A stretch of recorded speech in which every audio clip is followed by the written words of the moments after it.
From Carolla One Studios in Glendale, California, this is the Adam Carolla Show.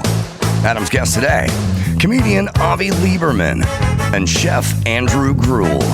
Plus the news and trending topics with me, Mike Dawson. And now, he doesn't care about the Last Supper because as a kid, he barely had the First Supper.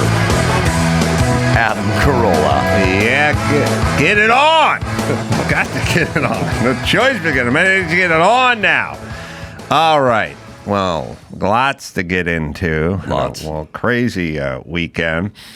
Lots of travel, lots of comedy, some involving Dawson, 2/3 of it involving Dawson. Awesome Dawson. Yeah. Other things. First, I'm curious why, more things aren't remedied faster that are reoccurring problems or situations. And here's what I'll say. Go back to me and Zanku Chicken circa 1990, where I'm like, give me the 50-50 chicken beef shawarma plate. And they go, we don't do that. And then they pause. They go, everybody asks for that. Right. And it's like, bitch, they're the same price.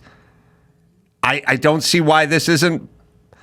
It's basically like you just going, you know what, make it a turkey and ham. If turkey and ham are the same price, then just put half the amount of turkey and half the amount of ham, and I'll have a turkey and ham sandwich. Right. And they just go, we don't do that. But everyone asks for that. And so when things keep occurring, why is it not remedied? For instance, I was doing a show last night at the End Club out here, and it was great. Club was great, audience great, rock and roll, best show I've had in 10 years. In Torrance, right? In Torrance. Okay. Great. But before I walked out on stage, I do not wear a watch. I should. I tried to find watches. All the batteries were dead. But I said to the owner, I go, is there a clock out on stage? And he went, nope. And I just went, everyone has a clock now. Why no clock? You know what I mean? It's like, nope. And it's fixable. It's doable. It works. Plus, I've said a million times, it's always an environment where the guy goes, I'm going to go first. I'm going to do 6 minutes. And then the feature's coming on. He's doing 20 minutes. Then you come on and you do 45 or more. And I'm like, these are all things that would be good to use with a clock. Yeah, you know what I mean? Correct. And then they'll go, I can light you at 3 or with 3 left, or when do you want to be? I can light you at 45. You want to be lit at 45? You want to be lit at 40? And it's like, or we could have a clock. There's clocks everywhere in life, and it should be in any place. Day one of comedy, get a fucking clock, set it to the right time, and just put it out there. Maybe the person uses it, maybe they don't. But in a world where you're traffic copping, where you have 5 people and you're like, okay, everyone's doing 6 minutes, I just have a clock. It's not going to hurt. But anyway, I told you Vegas Airport has the Centurion Lounge. And Centurion Lounge is awesome, but there's a problem in that if you have a black Centurion card, you do not wait in line. Correct. I don't know. Yes. But I heard I will confirm that you don't, except for there is no signage anywhere, right? Right. So the first time I get there, I just get in the back of a long line. And for some reason, somebody who works there, because I guess people get confused, go, if anyone has the black card, they can come up front. You could also put it on a sign. You could put a sign that says black card, front of line. Because the last 2 times I went there, I told you last time, me and Mike just walked past everyone and went to the front and had a guy going, asshole. Yeah. And we and the chick checked us in, and then we turned around. He's like, asshole. And we're walking and they're going, I don't know. I have to stop and explain. There's a policy, but you could put it on a sign in the thing. Because when I was there Friday, Mike and I did the exact same thing, and there was a guy in front going, what the fuck, bro? Yeah. And it's like, this is uncomfortable for me. I don't want to wait in line with the black card. On the other hand, I'm not comfortable with sliding in front of you when you have no context, but there is no sign and there's no discussion. Yeah. The bitch behind the counter doesn't go, hey, douchebag, he has a black card. He does not have to wait in line. He didn't cut you off. This is our policy. She doesn't say anything, and there's nothing posted anywhere. So now I have to have this anxiety of walking past people who've been waiting in line for 20 minutes and just sliding right in front. Like, oh, man show guy thinks his fucking shit doesn't stink. They will not say anything, and they will not post anything. Right. And half the people in line get it.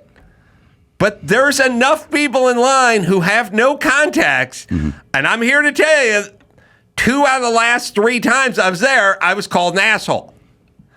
This must happen all day, every day at this place.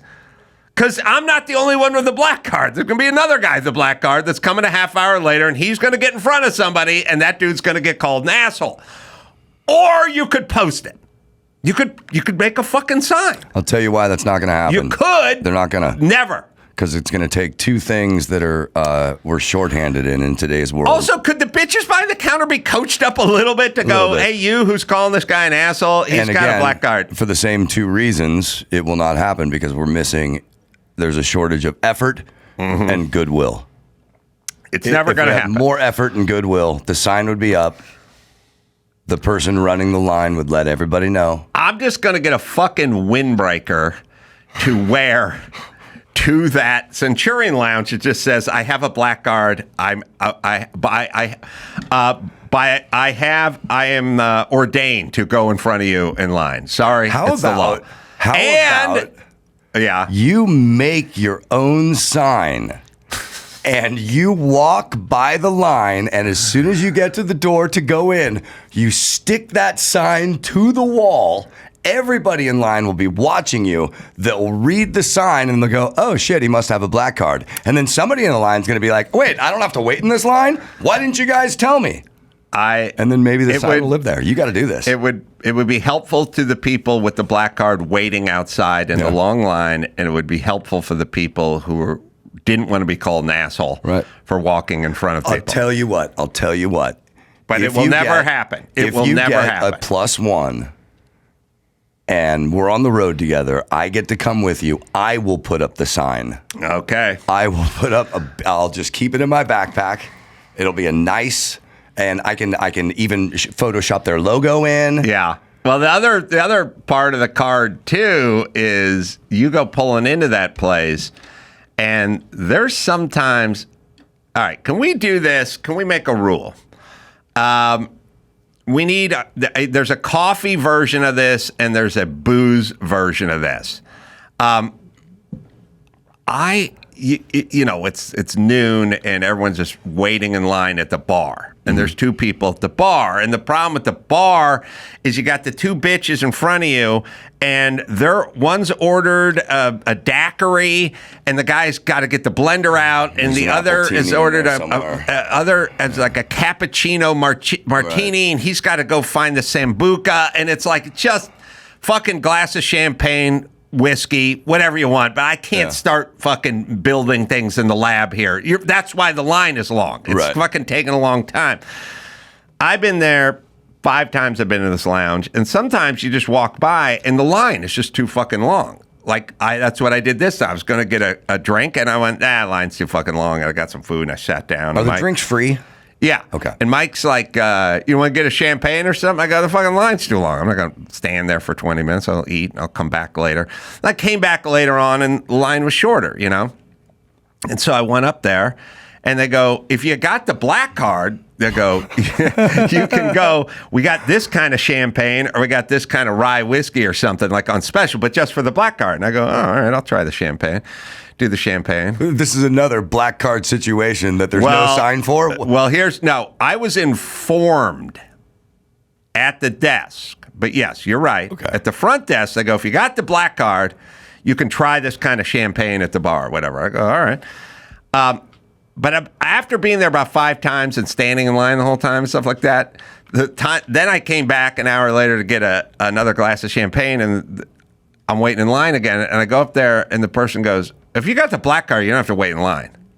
And I'm like, okay, but You could put that on a thing somewhere, or somebody could say it. Two signs. I'm bringing two signs. Yes, I'm not getting a drink because the line is too long, but I did not know that the black card got me right up to the front of the line. But you could put it on a sign. My God. And we could straighten out this first world problem. Wow. So Dawson, fresh from his triumphant appearance in Carpinteria. Yeah.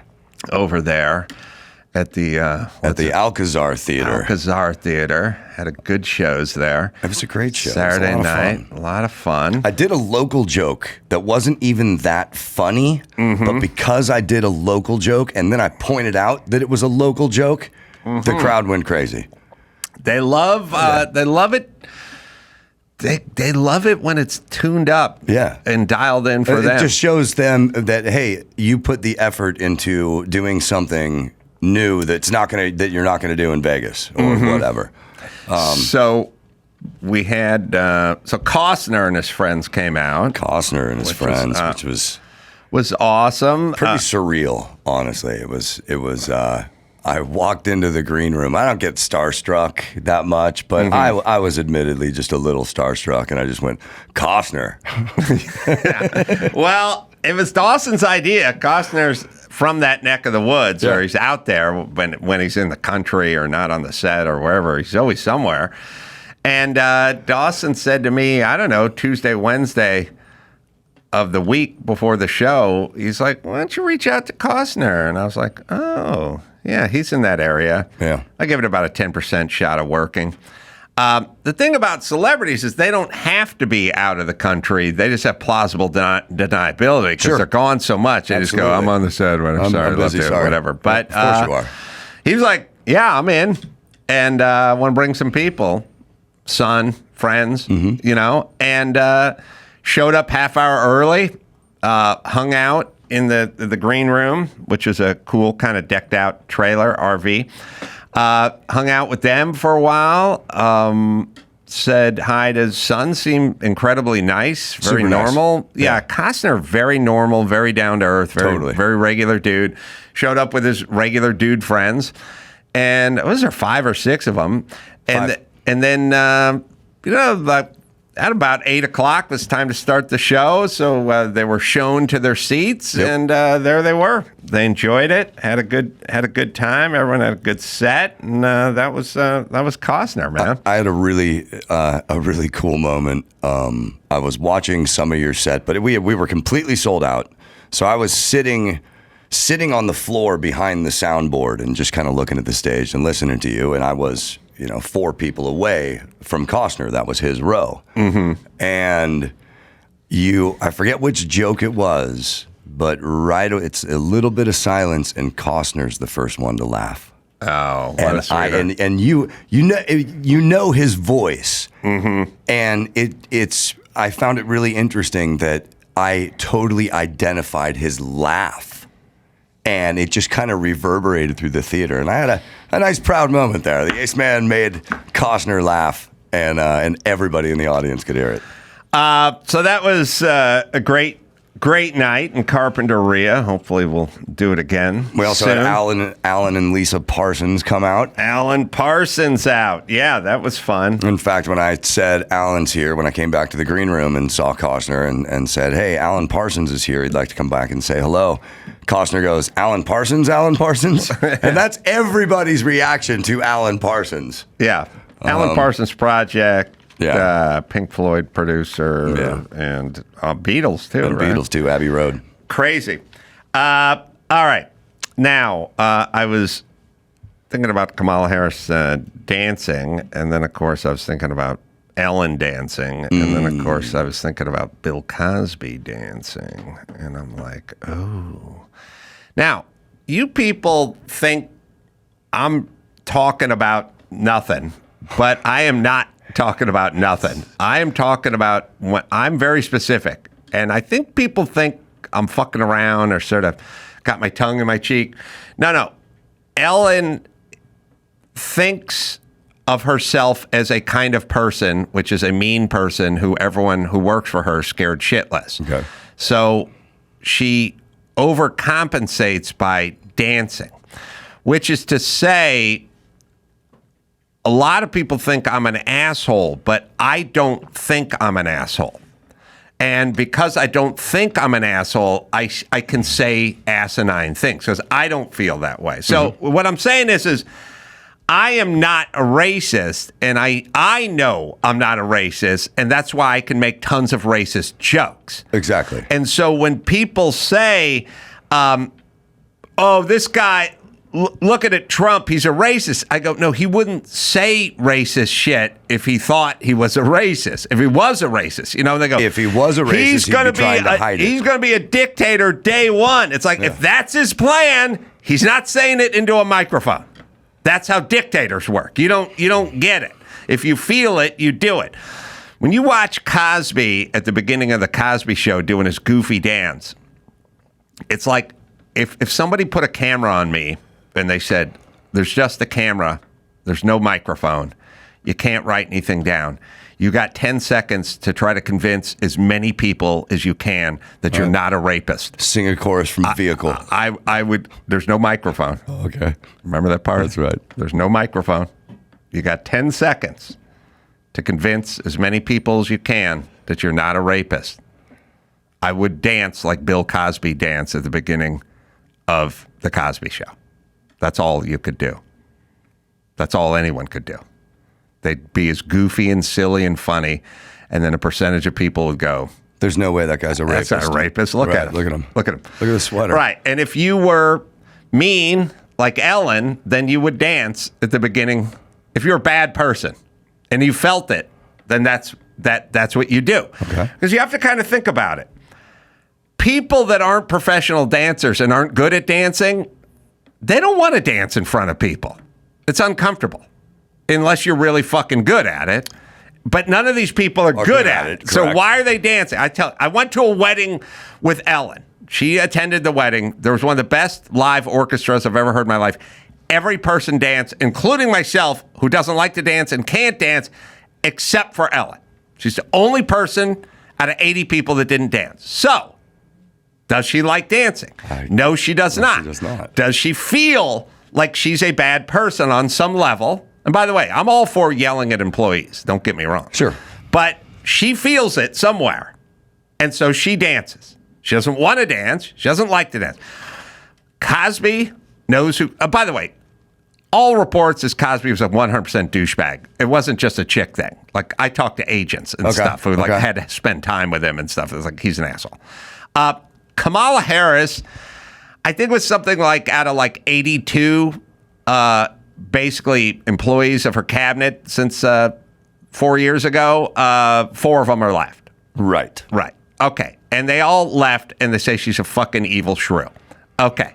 Why is she dancing and laughing and smiling and dancing and laughing so much? She's a politician. She doesn't have to. She's not particularly good at it. What all three of these people have in common is she's a rapist. Is what I'm saying. Could be roofing people. She likes it because she likes the appearance of it. Right.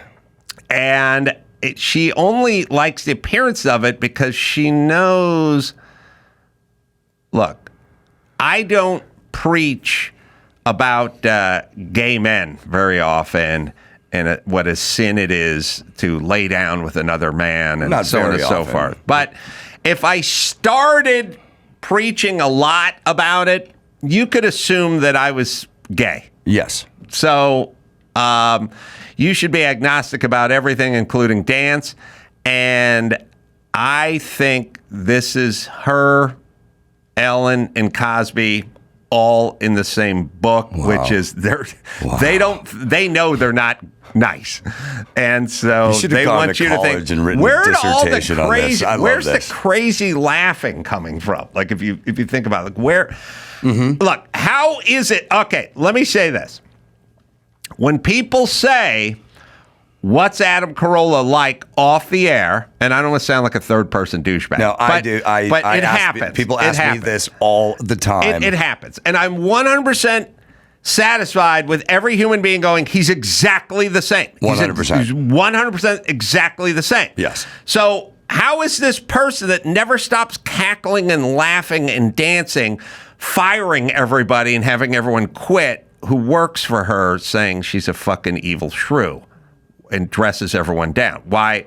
There's a disconnect here. I want to bridge that. Basically, what you're saying is that in interacting with her staff, she's not dancing and doing all that. I think Ellen and Kamala Harris do zero dancing when they're fucking making staff members cry. I think there's zero dancing. Then there's all dancing. All right. That's good, though. That's scientific. I like the theoretical. Unnecessary dancing. Yes. Unnecessary dancing is only there to try to elicit a reaction from people to look at you differently. You know what? I'll give you guys a perfect example. And we've been sitting on this for a minute, but I'll ask Joe. Joe, the armorer from Rust, the movie Rust with Baldwin in the shooting, the armorer, the woman who's in prison for putting a hot gun. I think she got 18 months. Yeah. Show me just the picture of her from the set. Just from her on the set, if you have it. Her on the set. So I saw a picture of her from the set of the day the gun went off. Uh-huh. She's got the pink streaks in the hair. She's got the piercings. Very hip. Very Hollywood. She's got green and purple in her hair. She's wearing flannel.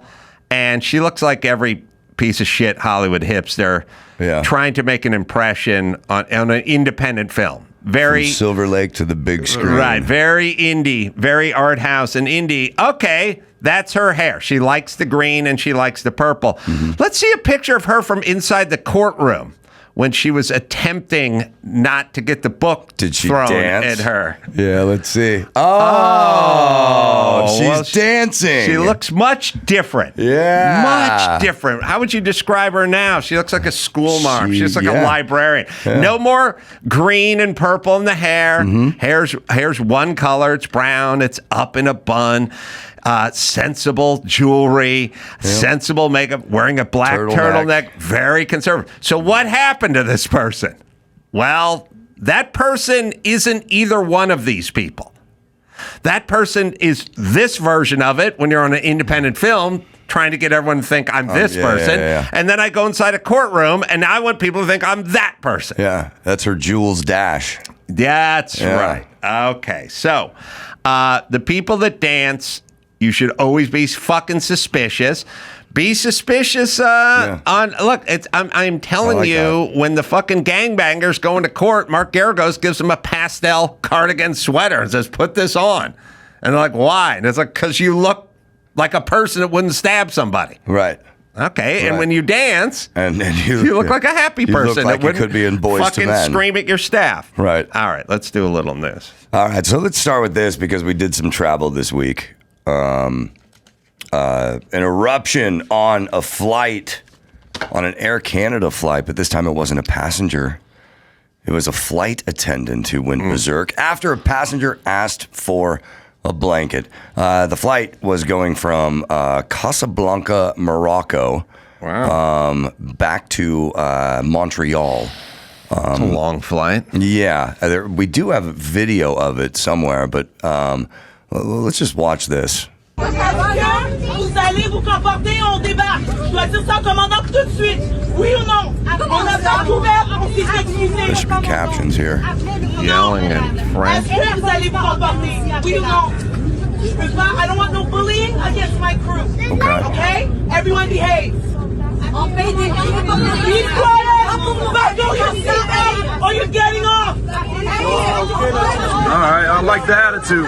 Look at this attitude right here. Somebody's a fan. I'd cut off right when she was doing her big outburst. But listen, we can't ask women to work as hard as they're working. They snap faster than dudes. They're much more, I've said this many times, they're much more aggressive than men, although no one ever thinks that way. Mm-hmm. They definitely 100% are. I've told you, simple experiment, be in the kitchen. Anyone who's been with a woman, Anyone who's ever been with a woman understands that if you're fucking in the kitchen and you're leaning over a frying pan or something, making bacon, and she's standing behind you, step back and step on a woman's foot, her hand flies out. She smacks you. She doesn't go, you're on my foot, hand reflexively. Just comes sailing. Just pop. My mom's notorious for a quick slap. Right. Yeah. You step on a dude's foot, he does not punch. He pulls and goes, ow, or you're on my foot, or whatever. He doesn't get angry. Right, yeah. Because I have context. If a woman is like working with her back turned to me on a skillet, making bacon, and I'm walking behind her and she just happens to step back and like step on my foot, I'm not angered by it. I realize she didn't do it on purpose and there's a context and she's moving and she stepped on my foot. Women get angry and a hand comes flying out. They're more aggressive than men. They're like birds. I've said it a million times. They're little so they don't hurt you, but they're more aggressive. Mm-hmm. It's like people go, you're more scared of a Kodiak bear than you are of a bird, but it doesn't mean the bird isn't more aggressive. Right. And women are more aggressive. We're putting them in all these high tension areas. Like we're putting them in these pressure places. Hey, bitches who run the Ivy League, go sit in front of Congress and have some other like-minded bitch dress you down for an hour and a half. And then they start snapping.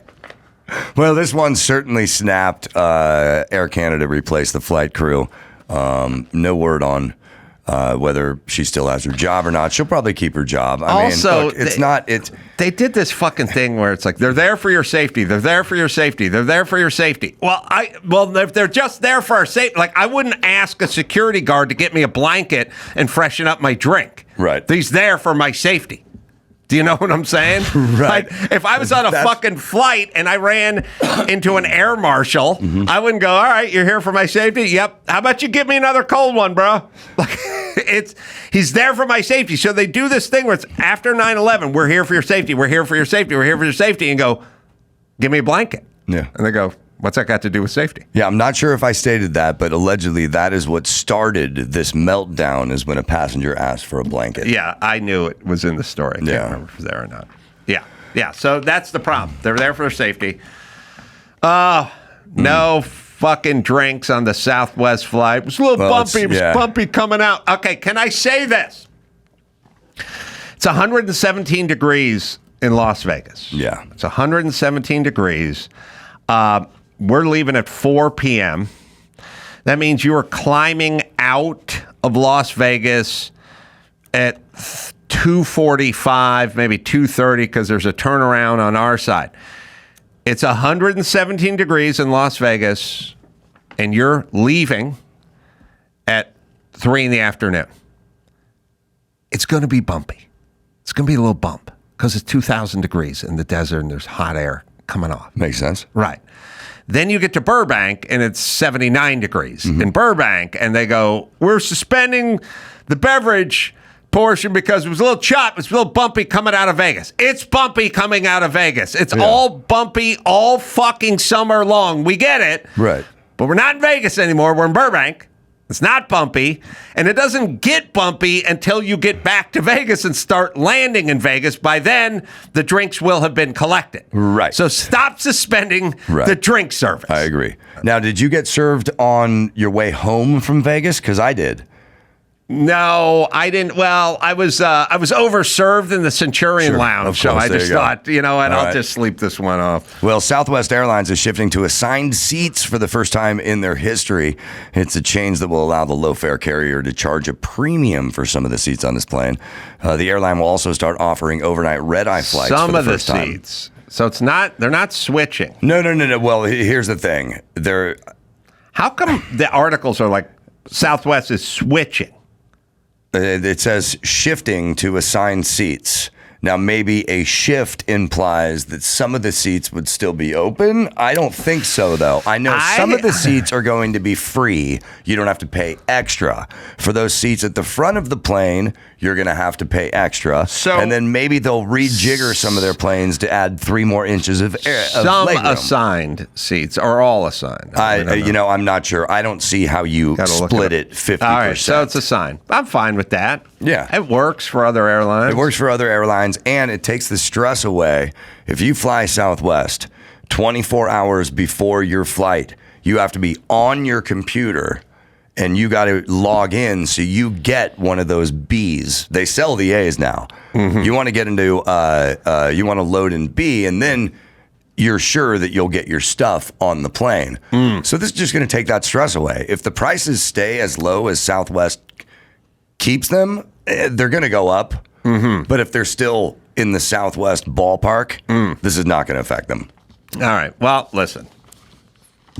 Southwest to Burbank, 40 minutes from Burbank to Vegas. Yeah. What are the choices? Burbank's easy. That's the life we're living in. Right. Mm-hmm. I think we should talk just a little bit about the Olympics really, really quickly. Yeah. I want to talk about Nutgate. We got to look at this picture. This is from the opening ceremonies in that scene where they were depicting the Last Supper. A lot of people are saying it's some Bacchanalian Greek thing. Bullshit. There's no picture of a there's a picture of the Last Supper, and then that. All right. It's obvious. But this guy's showing brain, and I'm like, wow. There's nutsack hanging out of a guy's short shorts. First off, listen, it's virtually mathematically impossible not to have nutsack when you're wearing bedazzled short shorts that way, number one.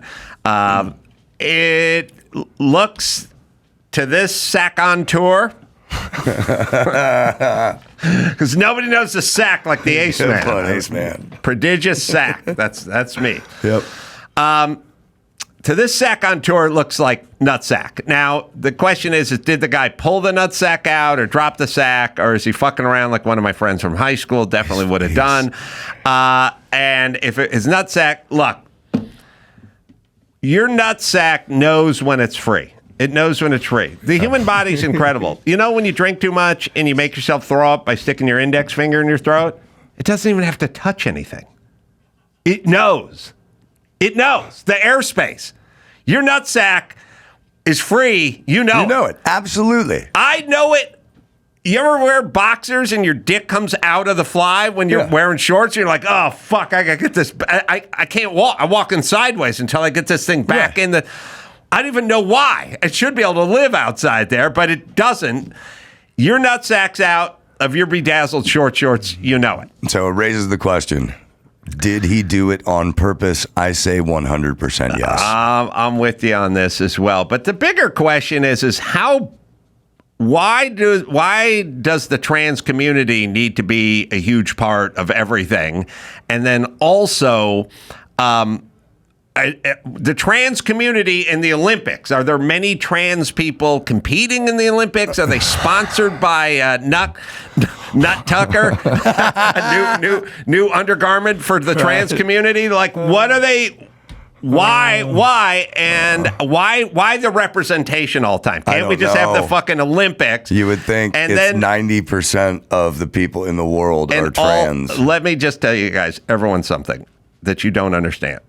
When they go, why? Like, where they keep going? Or where are they doing the Last Supper? Like, aren't they going to anger the Christians? And then they go, no, we weren't depicting.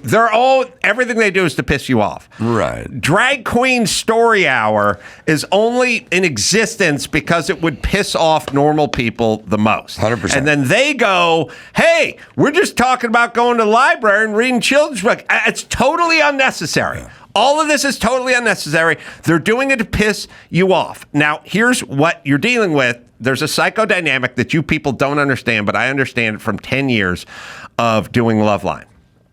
Most of these people are victims. Most of these people had horrible things done to them, molestation and whatnot. The reason I know it is because you now think it's a good idea to walk around with fake tits and your nuts tucked up your ass. So these people were victimized. You go back and look at their past, look at their childhood. Something happened to most of them. All right. Now they're fucking angry and they're taking it out on anything that they think is normal. And then society becomes the man. Now, stepdad's the guy you have the beef with, but he's dead. Alcohol took him a long time ago. And now it's time for everybody to pay. And they talk about rights and we want acceptance. First off, you're a fucking freak show, so no one's going to accept you. If you want acceptance, don't dress like a fucking freak show. Right. There's a way to dress as the other gender, which is just looks like the other gender dresses. I don't know women, and you guys are trying to become women. I don't know women who look like this. And I would make fun of them if they did attempt to look this way. You're here to agitate. The reason you're doing the Last Supper is not a coincidence. It's there to anger people. Exactly. Drag Queen Story Hour is there to get a response. You're there to anger everyone, and then people turn on you, and then you become a victim. And then you get to be an activist. And you get to be a victim, which is what you were when you were 7, and you were molested because you're reenacting it. And that's what victims do.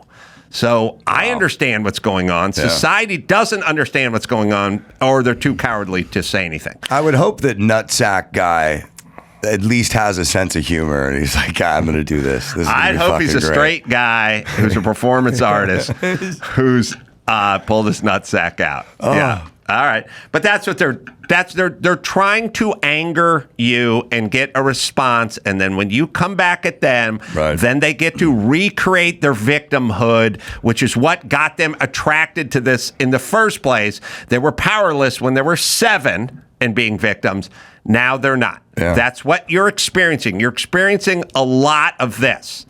A lot. Women that were victimized sexually in there, then later on in life, all of a sudden, this encounter with a guy becomes them being raped. Yeah. Because they're acting out their victimhood from the past. Right. Nobody will talk about it. It's wildly unpopular, and you'll get yelled at for bringing it up. But this is the syndrome in the cycle that we're living in. And then we sit around and we go, well, what are they? Well, I don't get it. Just let them go to the library dressed up like fucking mistress of the night and read Hop on Pop to 5-year-olds. Like, what's the thing? And it's like, well, why does he even want to do that? Who the fuck would want to do that? You're fucking drag queen. Go out, have a smart cocktail, and butt fuck a stranger. What are you doing? What the fuck? I don't want to go to the library. Right. What the fuck? If you said to me, oh, Adam, guess what you're doing this Saturday? Yeah. I'm like, what?